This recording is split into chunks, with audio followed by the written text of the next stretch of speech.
বাবা, আমার সব বন্ধুদের কাছেই তো বাইক আছে, তুমি না হয় আমাকে একটা সাইকেল কিনে দাও।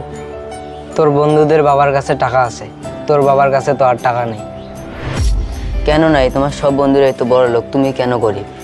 কারণ আমি কিছু মানুষের উপর ভরসা করছিলাম এবং তারা আমাকে ধোঁকা দেয়। তাহলে তুমি প্রতিশোধ কেন নিচ্ছ না? শত্রু হলে তো কোন দিনে প্রতিশোধ নিয়ে নিতাম, কিন্তু তারা তো আপনজন ছিল। বিশ্বাস, ভালোবাসা এসব মানুষকে শেষ করে দেয়।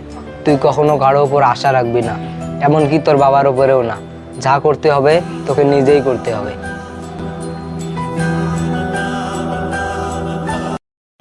তো এভরিওয়ান, আজকে আমরা শুটিং করতেছি বাসায়।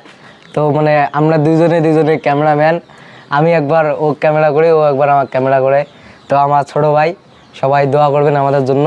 আমরা তোমাদের মাঝে প্রতিদিন কন্টেন্ট নিয়ে আসবো। তো সবাই একটু বেশি বেশি করে কমেন্ট করেন যারা যারা আমাদের ভিডিও দেখেন।